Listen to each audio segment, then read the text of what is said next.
چنگیز خان کروڑوں کے باپ مگر اپنے بیٹے کے نہیں۔ 13ویں صدی عیسوی کے آغاز میں شمال مغربی ایشیا کی چراگاہوں سے ایک ایسا بغولہ اٹھا جس نے دنیا کی بنیادوں کو تہہ بالا کر کے رکھ دیا۔ چنگیز خان کی سفاک دانش کی رخت پر سوار منگول موت اور تباہی کا ہر کارا ثابت ہوئے، اور دیکھتے ہی دیکھتے شہر کے بعد شہر، علاقے کے بعد علاقہ اور ملک کے بعد ملک ان کے آگے سرنگوں ہوتے چلے گئے۔ محض چند اشروں کے اندر اندر خون کی ہولی کھیلتے، کھوپڑیوں کے مینار کھڑے کرتے، ہنستے ہنستے شہروں کی راکھ اڑاتے، چنگیز خان کے جرنیل بیجنگ سے ماسکو تک پھیلی دنیا کی تاریخ کی سب سے بڑی متصل سلطنت کے مالک بن گئے۔ اپنے عروج کے دور میں منگول سلطنت 3 کروڑ مربع کلومیٹر پر پھیلی ہوئی تھی۔ آج اس علاقے کل آبادی 3 ارب نفوس پر مشتمل ہے، لیکن چنگیز خان کی کامیابی صرف میدان جنگ تک محدود نہیں تھی۔ ایک اور میدان میں بھی اس کی فتوحات اتنی حیرت انگیز ہیں۔ چند برس پہلے ایک جینیاتی تحقیق سے معلوم ہوا کہ سابق منگول سلطنت کی حدود میں رہنے والے 8% کے قریب مردوں کی وائی کروموسوم کے اندر ایک ایسا نشان موجود ہے جس سے ظاہر ہوتا ہے کہ وہ منگول حکمران کے خاندان سے تعلق رکھتا ہے۔ اس تحقیق سے یہ نتیجہ نکلتا ہے کہ دنیا میں تقریباً 1 کروڑ 60 لاکھ مرد یا دنیا کے مردوں کی کل تعداد 0.5% ایسے ہیں جن کے خون کا رشتہ اوپر جا کر چنگیز خان سے ملتا ہے۔ پاکستان میں یہ مخصوص نشان ہزارہ قبیلے کے افراد کے ڈی این اے میں پایا جاتا ہے جو ویسے بھی خود کو منگول کہتے ہیں۔ اس کے علاوہ مغل، چغتائی اور مرزا ناموں والے بعض لوگ بھی اپنے آپ کو منگول نسل بتاتے ہیں۔ اب سوال یہ پیدا ہوتا ہے کسی ایک شخص کی اتنی اولاد کیسے ہو سکتی ہے؟ جینیاتی تحقیق اپنی جگہ، اس بات کی تاریخی شواہد بھی پائے جاتے ہیں۔ چنگیز خان نے خود درجنوں شادیاں کی ہیں اور ان کے بیٹوں کی تعداد 200 بتائی جاتی ہے۔ پھر ان میں سے کئی بیٹوں نے آگے جا کر حکومتیں قائم کی اور ساتھ ہی ساتھ وسیع و عریض حرم رکھے جہاں ان کی بڑی تعداد میں بیٹے پیدا ہوئے۔ مشہور تاریخ دان مالک عطا جوینی اپنی کتاب تاریخ جہاں گشائی میں چنگیز خان کی موت کے صرف 33 سال بعد لکھتے ہیں، اس وقت اس کے خاندان کے 20,000 افراد عیش و عشرت کی زندگی گزار رہے ہیں۔ میں اس کے بارے میں مزید کچھ نہیں کہوں گا کیونکہ ایسا نہ ہو کہ اس کتاب کے قارئین اس کے مصنف پر مبالغے کا الزام لگا لیں اور یہ کہنا شروع کر دیں کہ اتنے مختصر وقت میں ایک شخص کی اتنی زیادہ اولاد کیسے پیدا ہو سکتی ہے۔ اس موقع پر ہمارا سامنا تاریخ کی ایک حیران کن اور انوکھی ستم ظریفی سے ہوتا ہے۔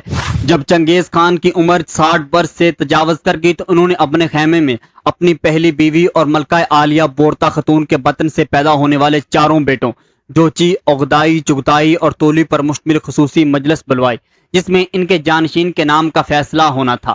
چنگیز خان نے مجلس کا آغاز کچھ یوں کیا: اگر میرے سب بیٹے حکام بننا چاہیں اور ایک دوسرے کے متحد کام کرنے سے انکار کر دیں تو پھر کیا یہ وہی بات نہیں ہوگی جو پرانی کہانیوں کے 2 سانپوں کے بارے میں کہی جاتی ہے جس میں ایک کے کئی سر اور ایک دم اور دوسرے کا ایک سر اور کئی دمیں تھیں؟ چنگیز خان نے کہانی سنائی کہ جب متعدد سروں والے سانپ کو بھوک لگتی تھی اور وہ شکار کرنے کے لیے نکلتا تھا تو اس کے متعدد سر آپس میں متفق نہیں ہو پاتے تھے کہ کس طرف جانا ہے۔ آخر کئی سروں والا سانپ بھوک سے مر گیا جبکہ کئی دموں والا آرام سے زندگی گزارتا رہا۔ اس کے بعد خاقان اعظم نے اپنے سب سے بڑے بیٹے جوچی خان کو بولنے کی دعوت دی۔ پہلے بولنے کا حق دینے کا مطلب یہ تھا کہ باقی بھائی جوچی کی اولویت قبول کر لیں۔ یہ وہ بات دوسرے نمبر والے بیٹے چغتائی کو ہضم نہیں ہو سکی۔ وہ اٹھ کھڑا ہوا اور اپنے باپ کو مخاطب کر کے کہا، کیا اس کا مطلب ہے کہ آپ جوچی کو اپنے جانشین عنایت کر رہے ہیں؟ ہم کسی مرکزے کی ناجائز اولاد کو اپنا سربراہ کیسے مان سکتے ہیں؟ چغتائی کا اشارہ 40 برس پرانے اس واقعے کی طرف تھا جو بورتا خاتون کو چنگیز خان کے مخالف قبیلے مرکز نے اغوا کر لیا تھا۔ بورتا 1161 میں اولخون قبیلے میں پیدا ہوئی تھی جو تیموجن کے بورجنگ قبیلے کا حلیف تھا۔ تیموجن چنگیز خان کا اصل نام تھا۔ ان دونوں کی بچپن میں ہی منگنی ہو گئی تھی جبکہ شادی اس وقت ہوئی جب بورتا کی عمر 17 اور چنگیز کی عمر 16 برس تھی۔ بورتا کو سمور کی بوستین بطور جہیز دی گئی تھی۔ شادی کے چند دن ہی بعد مرکز قبیلے نے جوڑے کے کیمپ پر دھاوا بول دیا۔ تیموجن اپنے 6 کم عمر بھائیوں اور ماں سمیت فرار ہونے میں کامیاب ہو گیا، تاہم اس کے دلہن پیچھے رہ گئی۔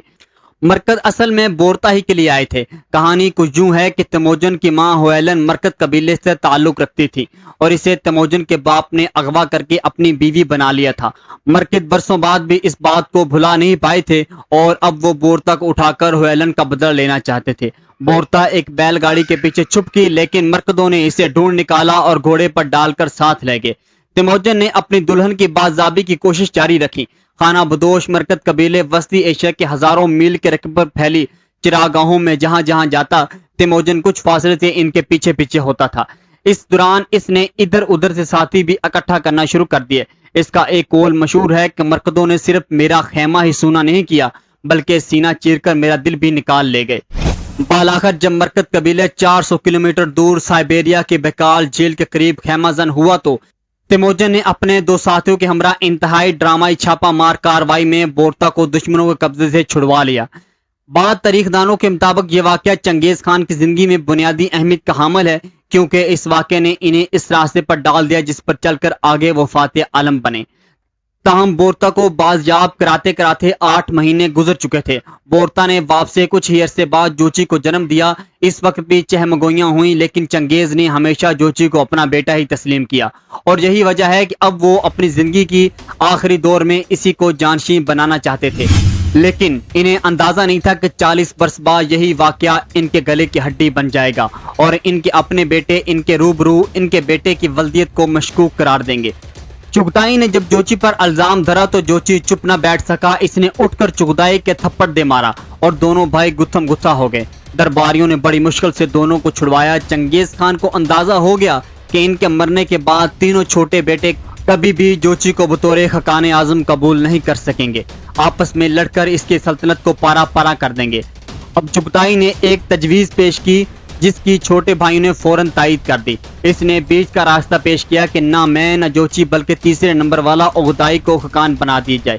چنگیز خان کو چوٹ تو گہری لگی تھی لیکن کوئی اور چارہ نہیں تھا۔ انہوں نے کہا دھرتی ماں وسیع ہے اور اس کے دریا اور جھیلیں بے شمار ہیں، ایک دوسرے سے دور دور خیمے نصب کرو اور اپنی سلطنتوں پر حکومت کرو۔